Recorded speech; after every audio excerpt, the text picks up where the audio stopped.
Ah, le Moyen-Âge. Une époque de mystères et de légendes. Une époque qui fascine et intrigue, où chaque pierre raconte une histoire. Souvent surnommé l'âge sombre, le Moyen-Âge est en réalité bien plus complexe qu'on ne le pense. C'est une période de contraste, où l'obscurité côtoie la lumière. S'étendant sur près de 1000 ans, cette période est riche en événements, en transformations et en innovations. Des invasions barbares à la Renaissance, chaque siècle apporte son lot de changements.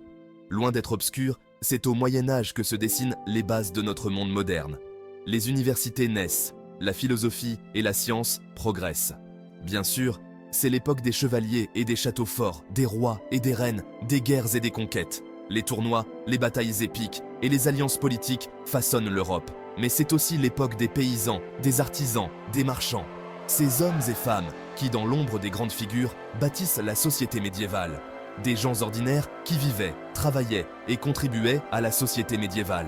Leur vie était rythmée par les saisons, les foires et les fêtes religieuses. Alors, plongeons ensemble dans cet univers fascinant et découvrons la vie au Moyen-Âge. Explorons les coutumes, les croyances et les innovations qui ont marqué cette époque. De la construction des cathédrales aux premières explorations, le Moyen-Âge est une période de découverte et de merveilles. D'abord, une question essentielle. Quand le Moyen-Âge a-t-il commencé et quand s'est-il terminé? Le Moyen-Âge, une période fascinante de l'histoire européenne, est souvent mal comprise. On considère généralement que le Moyen-Âge débute avec la chute de l'Empire romain d'Occident en 476 après Jésus-Christ. Cet événement marque la fin de l'Antiquité et le début d'une nouvelle ère. Sa fin, en revanche, fait débat. Les historiens ne s'accordent pas sur une date précise, car la transition vers la Renaissance s'est faite progressivement. Certains historiens la situent en 1453, avec la prise de Constantinople par les Ottomans.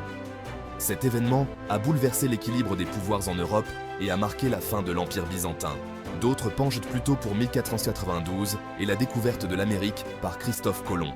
Cette découverte a ouvert une nouvelle ère d'exploration et de colonisation. Quelle que soit la date précise, une chose est certaine, le Moyen-Âge prend fin avec l'aube de la Renaissance.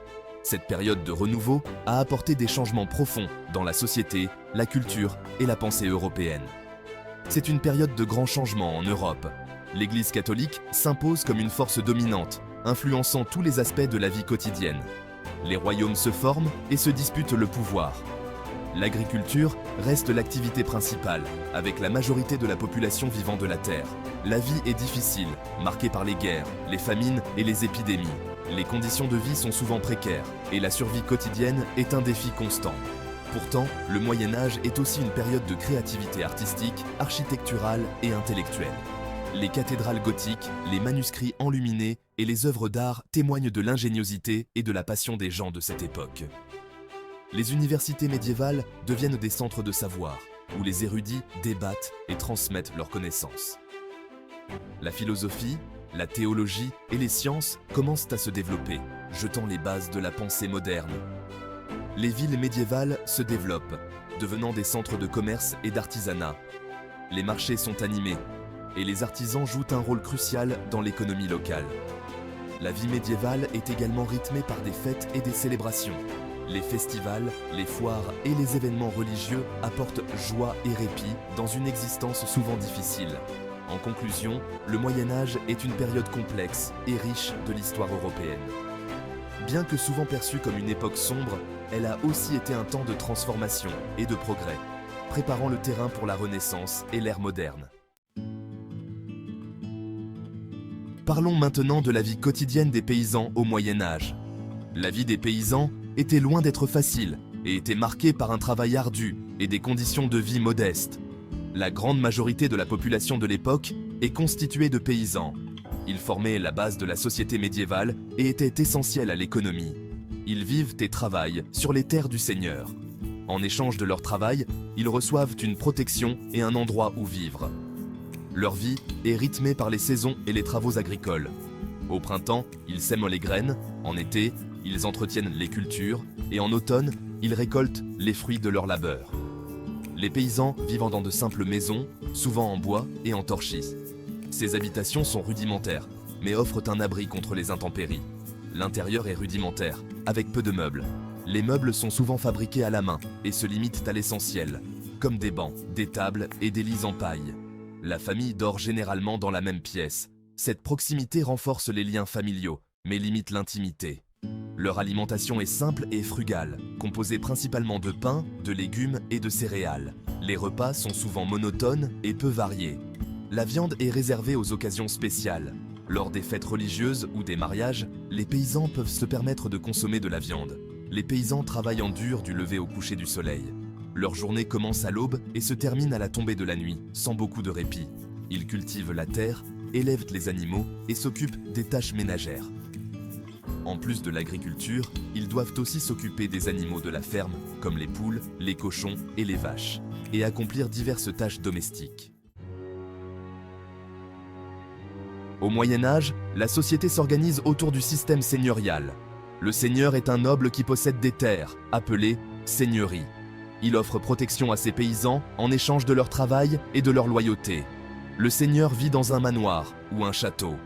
Il perçoit des impôts et des taxes auprès de ses paysans. Il rend la justice, élève une armée en cas de besoin. Le seigneur a le pouvoir de vie ou de mort sur ses paysans. Il est responsable de leur bien-être et de leur sécurité. En retour, les paysans lui doivent obéissance et loyauté. Impossible de parler du Moyen Âge sans évoquer les châteaux forts. Ces imposantes structures de pierre, souvent perchées sur des collines, servaient à la fois de résidences fortifiées et de centres de pouvoir. Construits pour résister aux attaques, les châteaux forts étaient dotés de hauts murs, de tours de guet, de ponts-levis et de meurtrières. Ils offraient une protection aux seigneurs et à leurs vassaux en cas de guerre ou de siège. Au-delà de leur fonction défensive, les châteaux forts étaient aussi des symboles de puissance et de prestige. La taille et la magnificence d'un château reflétaient la richesse et l'influence de son propriétaire. On imagine souvent le Moyen Âge comme une période de stagnation, mais c'est une idée reçue. De nombreux progrès et innovations ont vu le jour durant cette période. En agriculture, l'invention de la charrue à roues et l'utilisation du collier d'épaule pour les chevaux ont permis d'augmenter la productivité. La rotation des cultures a également contribué à améliorer les rendements. Dans le domaine de la construction, les techniques architecturales ont progressé, permettant la construction de cathédrales gothiques grandioses. L'invention du moulin à eau a permis de moudre le grain plus efficacement. La société médiévale est hiérarchisée et divisée en 3 ordres: le clergé, la noblesse et le tiers-état. Le clergé est chargé des affaires religieuses. La noblesse assure la défense et le gouvernement. Le tiers-état, composé des paysans, des artisans et des marchands, représente la majorité de la population. Au sommet de la pyramide sociale se trouve le roi, suivi des ducs, des comtes et des barons. Les paysans sont à la base de la pyramide sociale. Ils travaillent la terre et paient des impôts aux seigneurs. La mobilité sociale est rare. On naît et on meurt généralement dans la même classe sociale.